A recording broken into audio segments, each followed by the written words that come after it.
Ahí estamos grabando. Entonces, ya hemos hablado de que en la clase pasada que hicimos lo de el ejercicio este de, ¿cómo se llama? El Kahoot, que las valoraciones por retroceso se utilizan más que todo cuando yo tengo una reacción que es inestable eh, o que es lenta, por ejemplo. Entonces, en esos casos, es preferible hacer que mi compuesto que es lento o que es inestable reaccione todo de una vez con un exceso de otro compuesto. Y entonces lo que me sobra el otro compuesto, que si es estable y que es rápido, lo puedo valorar por retroceso. Entonces la diferencia va a ser mi muestra, pues. Entonces, esa sería como un poco la filosofía detrás de esto. También se puede utilizar cuando yo, digamos, en un ácido que es muy débil. Si tengo un ácido que es muy débil, ese punto final no lo voy a poder diferenciar bien si la constante es muy pequeñita. Entonces, si esa constante es pequeña, digamos, bastante más pequeña que 10 a la, no sé, por ejemplo, 10 al menos 4, entre 10 al menos 4, 10 al menos 6, normalmente no va a poder diferenciar bien y entonces en esos casos va a ser mejor agregar un exceso, digamos, de otro compuesto. Si es un ácido débil, le agrego un exceso de base, ¿verdad? Y lo que me sobre de base lo valoro por retroceso con un ácido fuerte. Entonces, de esa forma puedo ver el punto final de forma más clara. Entonces, eso es un poco la filosofía detrás de esto. Y es muy típico que se utilice cuando se realiza, por ejemplo, cuando se utiliza el método de Keldal, o no, nunca sé cómo se pronuncia, que no sé si ustedes siempre lo hacen en el laboratorio.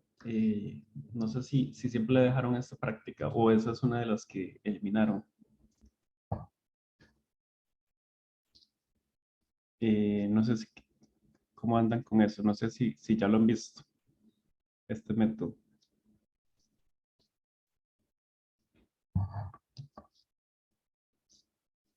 Típicamente se usa, no sé, a veces es como que una muestra de leche y es para cuantificar el nitrógeno en esa muestra de leche, ¿verdad? Y así, entonces, la idea del método de Keldal, o no sé cómo se dice, es que yo lo que voy a hacer es tomar una muestra de algo que contenga nitrógeno, normalmente es proteínas, por ejemplo. Y entonces, lo que voy a hacer es digerir esa muestra con ácidos fuertes y una vez que está digerida en el medio ácido, se va a convertir en amoníaco. Y ese amoníaco puede ser colectado, aquí lo dieron nada más como teórico, ese amoníaco puede ser colectado en, por ejemplo, un exceso de ácido. Entonces, eh, lo que me sobre de ácido que no reaccionó con el amoníaco, yo lo puedo valorar por retroceso. Y esa es un poco la idea. Y eso es este problema que tenemos acá. Entonces dice, se determina el nitrógeno de una muestra de leche en polvo que pesa 3.00 gramos mediante el método de Kelvin. Para ello se hace destilar el amoníaco sobre 50 mililitros de una disolución de ácido clorhídrico 0,12 molar, valorándose el exceso de ácido con otra disolución de hidróxido de sodio 0,1540 molar, del que se gastaron 32.2 mililitros. Entonces, lo primero siempre en este tipo de problemas es muy importante, primero que todo, identificar cuáles son las reacciones. Entonces, por un lado yo voy a tener, ¿verdad? Me dicen, el amoníaco que va a reaccionar con el HCl para formar NH4Cl, ¿verdad? Con el exceso de ácido que tenemos ahí. Y luego de esto, el, el HCl que me sobre va a reaccionar con el NaOH para formar NaCl más HOCl. Entonces, estas son las dos reacciones involucradas, lo cual es una ventaja porque son reacciones uno a uno, pero no siempre es así. Entonces, siempre es importante tener en cuenta, presente cuáles son las reacciones para saber cuál va a ser la estequiometría. Como acá todo es uno a uno, pues va a ser bastante sencillo.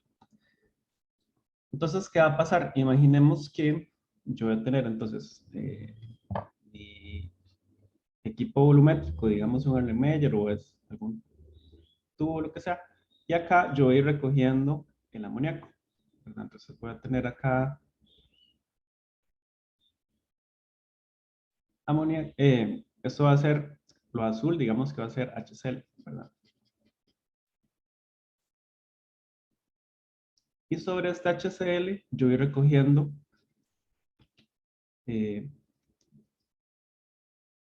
el amoníaco, el NH3.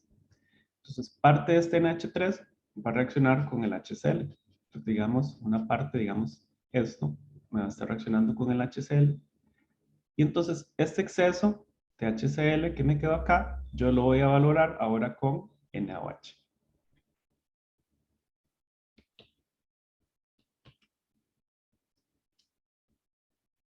Entonces, ¿cómo hago para saber? Yo voy a saber entonces que yo voy a tener milimoles de NH3. Esos milimoles de NH3 entonces van a ser iguales a ¿qué? A los milimoles que yo tenía totales de HCl, ¿verdad? Menos los milimoles que yo gasté de NaOH. ¿Por qué? Porque la diferencia entre el total de HCl y lo que valoré con NaOH me va a dar lo que había de amoníaco, ¿verdad? No sé si me siguen ahí con eso. Entonces, los milimoles de HCl yo los puedo calcular como, vean que inicialmente yo tenía 50,0 mililitros. Y el HCl tenía una concentración de 0,1210 mol por litro. Entonces esto me daría 50 por 0,1210. Esto me da 6,05 milimol de HCl. Y luego puedo ver cuántos son los milimoles de hidróxido. Los milimoles de hidróxido van a ser iguales a el volumen, que sería 32,2 mililitros, multiplicado por la concentración, que sería 0,1540 mol por litro. Esto me daría 2.2 por 0,1540, me da 4,96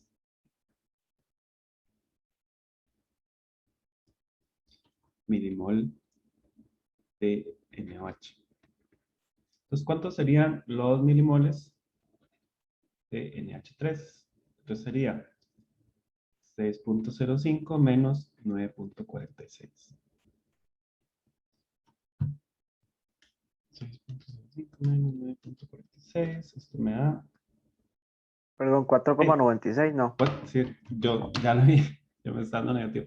Perdón, a veces yo soy súper disléxico con los números. Así que, ahí, ojo el Cristo. 6,05 menos 4,96. 6,05 menos 4,96. 1,09 milimol de NH3. Entonces, ya sabemos cuántos milimoles habían. Para ellos hace la armonía con 72 litros. Entonces, tengo 1,09 milimoles de NH3. Entonces, a partir de esto, yo puedo decir, tengo 1,09 milimol de NH3. Yo puedo decir, un mol son 1000 milimol. Y luego puedo decir, un mol de NH3 son ¿cuántos gramos? Alguien que busque cuánto sería la masa molar. Ah, bueno, pero en este caso vamos a ver el porcentaje de nitrógeno. Entonces, hay que hacer otro factor acá.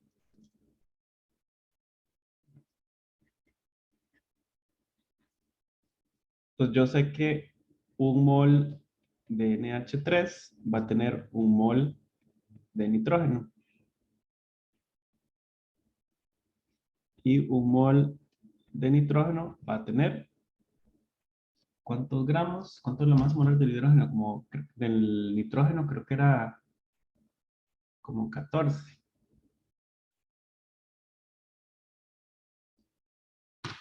Me parece que era como 14.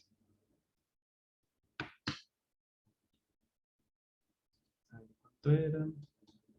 Si lo encuentran por ahí. 14,0067. 14,00 gramos. Entonces, esto me daría ya la masa de nitrógeno, ¿verdad? Pero esto lo divido entonces entre la masa de la muestra, que eran 3,000 gramos, y lo multiplico por 100. Y ya yo obtengo el porcentaje de nitrógeno, pero nitrógeno como N, ¿verdad? Como nitrógeno no como diatómico. 1,09 por 14 dividido entre 1000. Esto dividido entre 3 y esto por 100. Me dio 0,50, 0,509%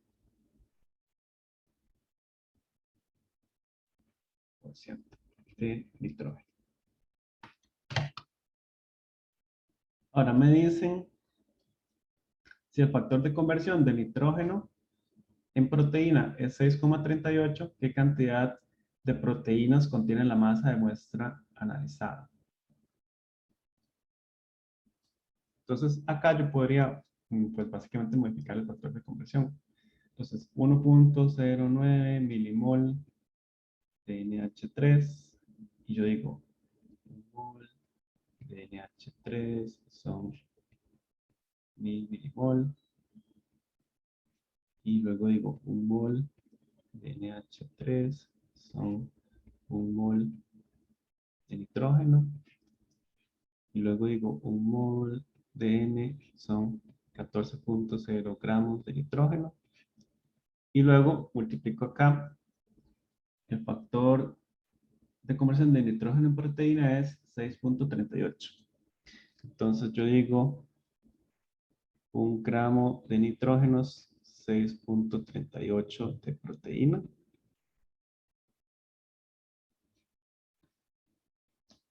Y esto lo divido entre 3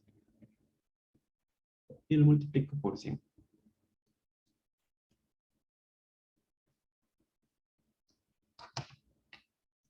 Entonces, pues sería muy parecido, 1,09 por 14 por 6,38 dividido entre 1000 dividido entre 3 por 100.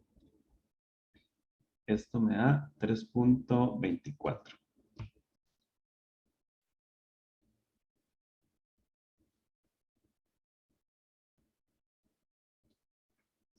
Con 34% de proteína.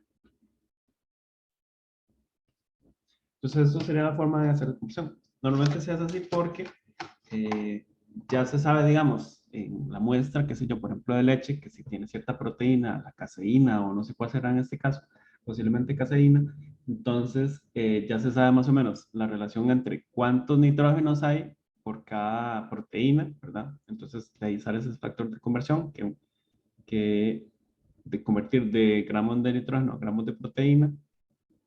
Y entonces a partir de eso ya puedo obtener más o menos un aproximado de cuánto sería la proteína que tenemos ahí, asumiendo que la mayoría de proteína es, digamos, del mismo tipo, en este caso caseína.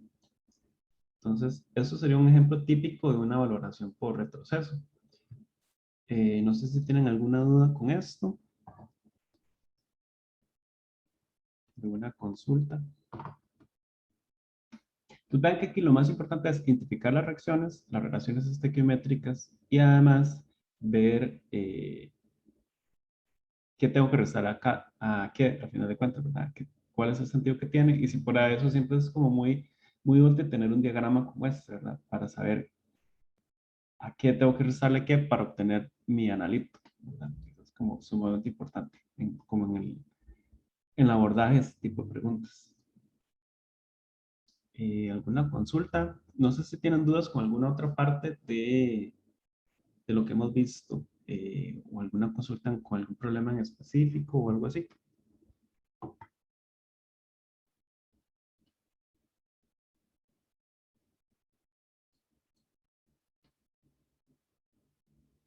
otra consulta?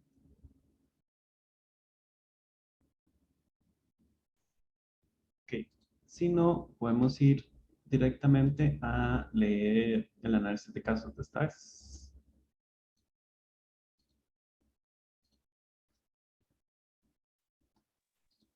Profe, en el ejercicio anterior usted restó lo de HCl menos lo de NaOH porque, digamos, eso cómo se sabe, porque el NaOH está en exceso.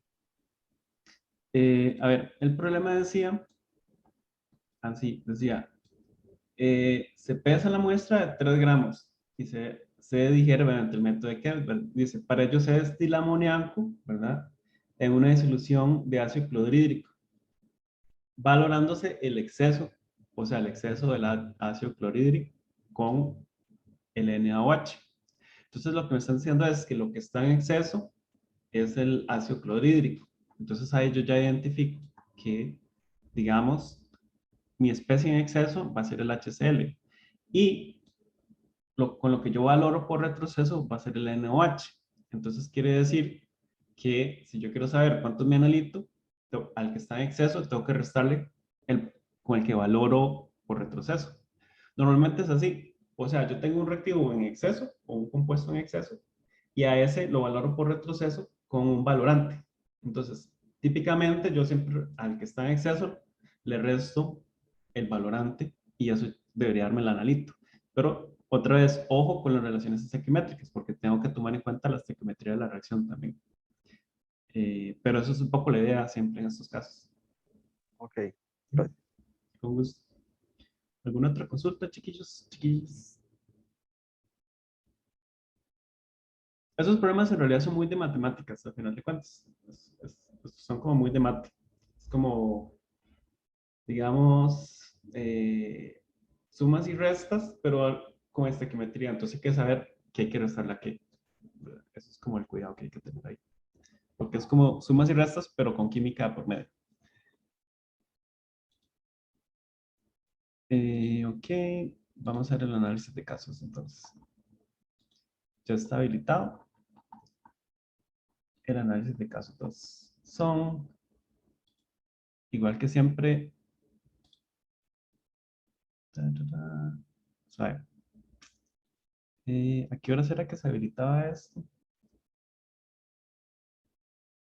A partir del 22, sí. Ah, bueno, no, sí, ya está habilitado, ¿verdad? Ya ustedes pueden verlo, ¿verdad? Bueno, se habilita a partir de las 12, pero bueno, como ya tenemos clase acá, igual prefiero que lo veamos de una vez, para que tengan más o menos una idea y puedan ver más o menos de qué se trata. A partir de las 12 ya va a estar habilitado para que se lo trabajen. Entonces igual disponen de 6 días naturales para resolver esta evaluación. La fecha de habilitación es el 22 de octubre a las 12. El tiempo máximo de entrega es el miércoles 27 a las 5. No se aceptarán documentos después de la fecha y hora, límite sin excepción. Entregas tardías implican un 0 en la calificación. Anotar el nombre completo y carnet de cada uno de los integrantes. Leer cuidadosamente el documento. Recomendación. Visualiza el documento en línea para mantenerse al tanto de los cambios y aclaraciones de este. Si fuera necesario algún cambio, este será resaltado en naranja para su rápida identificación. La evaluación consta de 3 casos. El grupo deberá completar todos los casos. En caso de dudas sobre la redacción, un representante del grupo solicitará una aclaración en el medio electrónico a conveniencia del profesor, foro, correo electrónico, mensajería de mediación virtual. Resolver los problemas de desarrollo de forma ordenada y concisa. Mostrar todos los cálculos y razonamientos necesarios para dar con la respuesta. Reportar con el número correcto de cifras significativas y unidades SI para cada cantidad. En caso de emitir unidades y o usar de manera incorrecta las cifras, se le penalizará con un rebajo de un punto en cada ejercicio. El representante del grupo deberá entregar el formulario de resolución del análisis de casos en el entorno virtual del profesor respectivo sin excepción. Entregar un documento combinado al formulario de resolución de casos y la autoevaluación del desempeño del grupo en formato PDF, tamaño máximo 512 megabytes, con los siguientes títulos. Siglas del nombre del profesor, número de grupo asignado por el profesor. Por ejemplo, si sería Diego González Flores, el número de grupo ustedes y guión 2, porque es el segundo análisis de casos. Ah, bueno, ya está habilitado. Buenísimo. Dice, una vez enviado el documento, no hay oportunidad de modificación. Asegurarse de enviar la resolución definitiva. Se inspeccionará automáticamente el documento para detectar indicios de plagio. En caso de que el profesor o asistente detecten plagio entre grupos, la nota que se asignará será un 0 y el caso se elevará a la cátedra para ser evaluado y llevado a instancias superiores. El no colocar las citas o las referencias bibliográficas de las respuestas que aplique se considera plagio. Recuerde que el programa del curso también hay lineamientos generales para esta evaluación que debe considerar. Y aquí están los lineamientos de formato en los que ustedes ya están familiarizados porque ya hicimos el primer análisis de casos. El caso 1 vale 24 puntos, el caso 2 18, el caso 3 24. Y ahí hay otros rubros, ¿verdad? De formato. Igual la evaluación, ¿verdad? Ustedes ya la conocen, eso no ha cambiado. Se puede evaluar entre 0 y 12 a sus compañeros, dependiendo del desempeño. El caso 1 es un problema más relacionado con el tema de ácido, de equilibrio de la KPS, ¿verdad? Está más relacionado con eso. Entonces dice, el azufre es un elemento requerido en las plantas en cantidades parecidas a las del fósforo. Se le considera un elemento secundario a pesar de ser tan importante como el nitrógeno en la determinación de la cantidad y calidad de la biomasa de un cultivo. El sulfato es, en general, la fuente de azufre del suelo aprovechable por las plantas, a pesar de que este contiene no más de 10% disponible como sulfato y la mayor parte en forma orgánica. En el laboratorio de análisis de suelos de la sede del Atlántico se requiere implementar la técnica de determinación de sulfato mediante el método gravimétrico. Este se basa en la precipitación del ion sulfato en forma de sulfato de bario. El sulfato de bario es poco soluble en agua. Por eso, este compuesto es una buena forma de precipitada para esta determinación. Durante el proceso de implementación se realizaron varios ensayos, entre ellos, ensayo 1, se pesa en una balanza analítica 0,2000 gramos de sulfato de magnesio, se disuelve en un beaker, luego se pasa cuantitativamente un balón aforado de 2 litros y se lleva con agua ionizada hasta la marcada forma. El ensayo 2, en la zona de cultivo de hortalizas se está evaluando el efecto del uso de fertilizantes en el suelo, así como en el rendimiento y la calidad nutricional de sus cultivos. Uno de los componentes de estos fertilizantes es el carbonato de calcio, principalmente fuente de calcio de los suelos. Durante el estudio se realizaron algunos análisis químicos del suelo, entre ellos la determinación de sulfato por el método gravimétrico. El carbonato, al igual que el fosfato, pueden precipitar como carbonato de bario, fosfato de bario, respectivamente, ambos poco solubles, convirtiéndose en fuentes de error en los resultados del análisis gravimétrico de sulfatos. Entonces, después de toda esa introducción, vienen algunas preguntas. Entonces, ¿qué hay que hacer de cálculos? Por ejemplo, determine si la adición de 10 mililitros de cloruro de bario al 10% en masa, más en volumen, se podrá precipitar el sulfato presente en la disolución final. Supongan que el volumen final es de 2 litros. Realice los cálculos correspondientes para llegar a su respuesta. Si se considera que el ion ha precipitado cuantitativamente cuando queda en disolución una concentración menor o igual a 0,1% de la concentración inicial, determine si el sulfato ha precipitado cuantitativamente. Realice los cálculos pertinentes. Investigue y mencione 5 requisitos o condiciones que debe cumplir un precipitado de sulfatos para poder ser usado en una determinación de gravimetría por precipitación. Y luego vienen otros cálculos más, que es determinar la masa en gramos de carbonato de calcio, que se puede disolver en 200 mililitros de agua. Y esta que es un poco más combinada. Si se tiene una disolución de una muestra a analizar con una concentración de 3.50 por 10 al menos 5 mol por litro en iones carbonato y una concentración 5.00 por 10 a la menos 3 mol por litro en sulfato, determine qué concentración de iones varios se requiere para que inicie la precipitación del ion carbonato. Establezca el orden de precipitación de los iones carbonato y sulfato al añadir 10 mililitros de cloruro bario más en volumen. Suponga que no hay variación de volumen y justifique su respuesta. Y por último, investigue e indique cómo se puede eliminar o minimizar la interferencia de carbonato en la determinación gravimétrica de sulfatos. Ese sería el primer caso. Todas cuestiones de equilibrio, digamos, heterogéneo, más que todo. El segundo caso es una valoración por retroceso. Dice, en un laboratorio de análisis de fármacos se desea determinar el contenido de ácidos acetilsalicílico en tabletas de aspirina. Para eso se toman tabletas, se maceran y se miden las masas que se muestran en el cuadro 1. Está acá.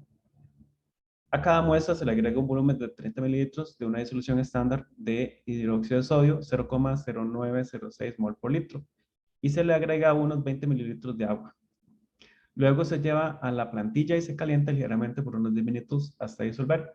Seguidamente, el exceso de base es valorado utilizando una disolución estándar de ácido sulfúrico de concentración 0,0864 mol por litro. Se consumen los volúmenes que se muestran en el cuadro 1, o sea, sus volúmenes de acá. Con respecto a la información anterior, conteste las siguientes preguntas. Utilice la convención de cifras significativas para todos los cálculos en este caso. Debe mostrar todos los cálculos necesarios para llegar a sus respuestas. Escribe las reacciones de valoración correspondientes. Investigue la constante de acidez del ácido acetil salicílico. Explique por qué no se realiza la valoración de forma directa.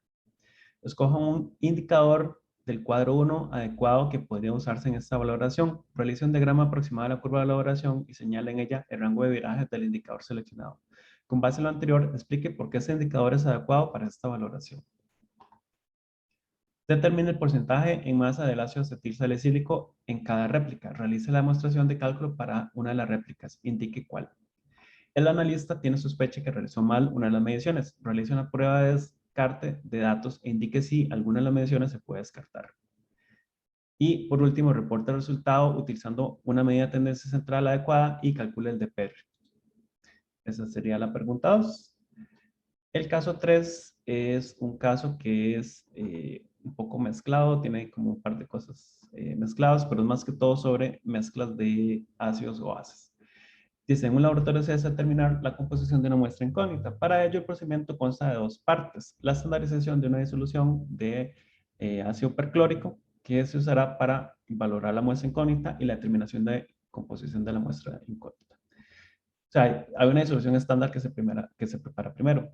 Procedimiento para la estandarización de la disolución de ácido perclórico. Se pesa una masa de 0,2 gramos de carbonato de sodio, patrón primario con un 99.5% de pureza. Se coloca en un Erlenmeyer y se le agrega una alícuota de 15 mililitros del ácido perclórico. El perclorato que no reacciona se valora con una disolución de hidróxido de sodio.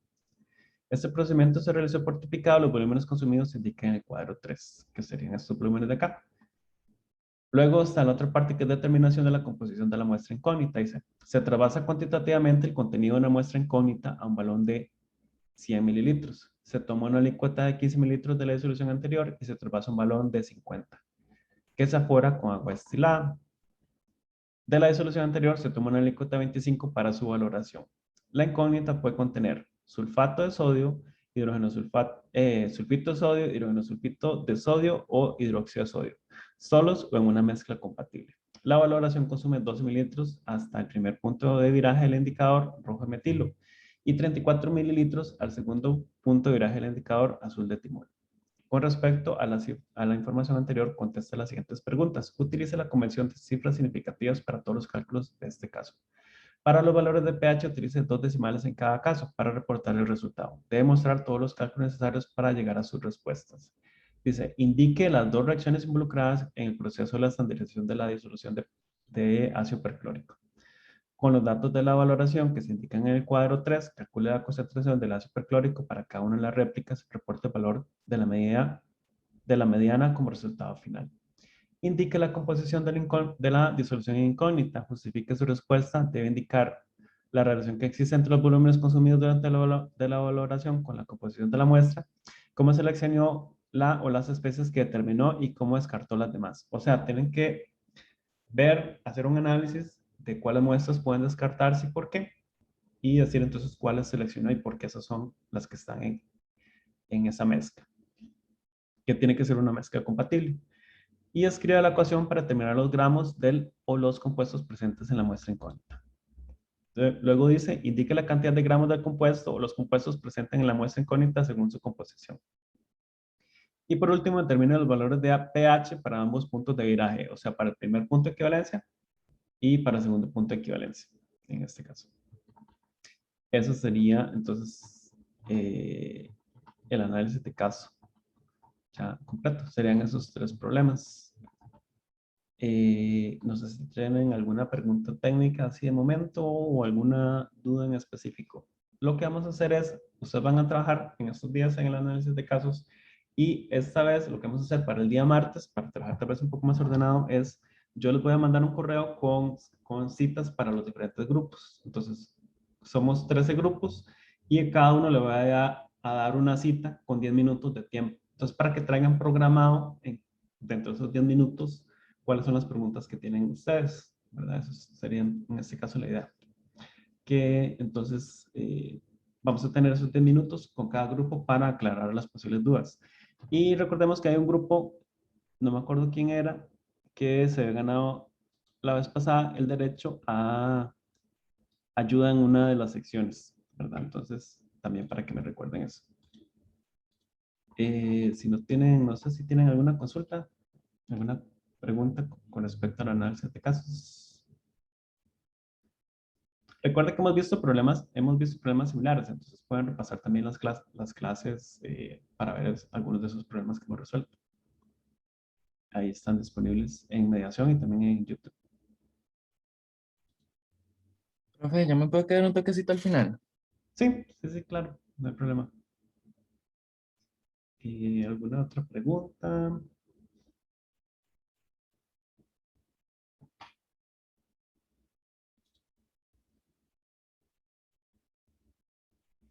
Eh, primero y segundo lugar. La próxima vez es hacer un podio, primero, segundo y tercero, entonces. Al primero es, le ayudo con una sección, al segundo le ayudo con una operación y al tercero, yo no sé, ahí vemos. No sé si tienen alguna otra consulta o alguna duda que tengan de alguna parte de lo que hemos estado viendo y así. Al tercero solo le digo si está bueno o está malo. Yo está malo.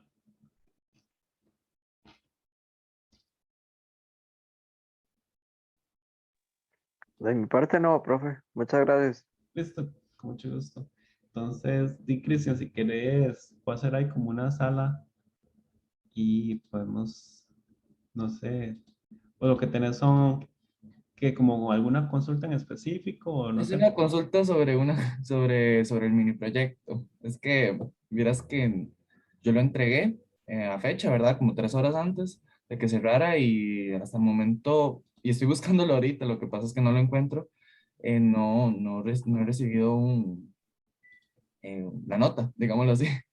Y de ahí, mis compañeros me la han pedido y, y no se los he podido dar. A ver, mi proyecto, grupo 3.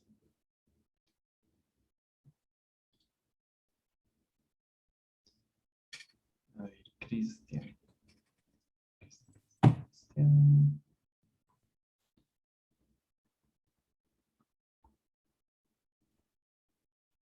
De hecho, ahorita no la encuentro, estoy tratando de buscarla ahí en el cosa de evaluaciones y no veo dónde está lo del mini proyecto, pero es que ya hay muchas cosas, entonces no sé si es que no lo veo. Pues de momento yo tampoco lo veo, pero para ver.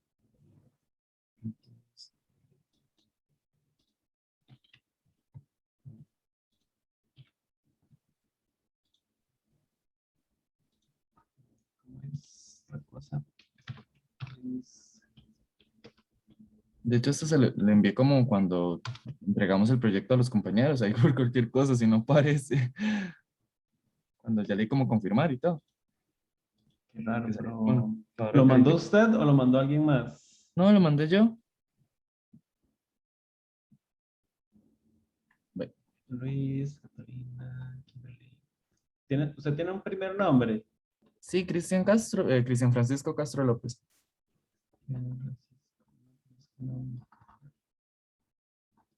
Ve,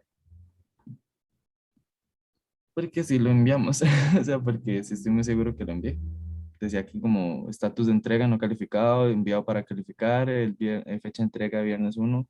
La tarea fue enviada 49 minutos, 14 segundos antes, criterio para calificar, el mini proyecto, bla, bla, bla, bla, bla, bla. Eh, y lo envié también, tengo ahí las fotos, no sé si las ocupe, ¿Será que usted porque no está metido en mi grupo? Pero para ver, para buscarlo yo más. sé, hasta donde se estaba con usted.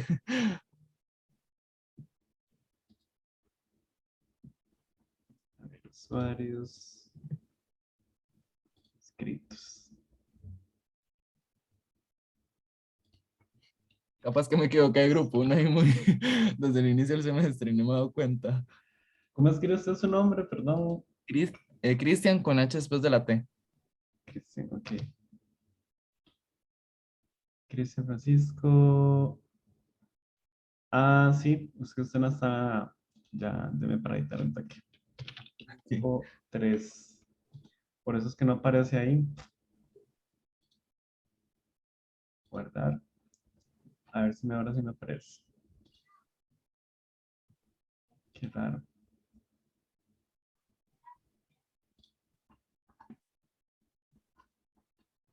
Mi proyecto 1. Entonces, a ver si ahora sí me aparece.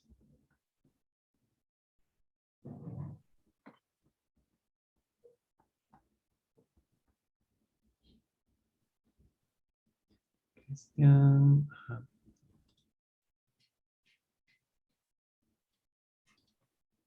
Calificación.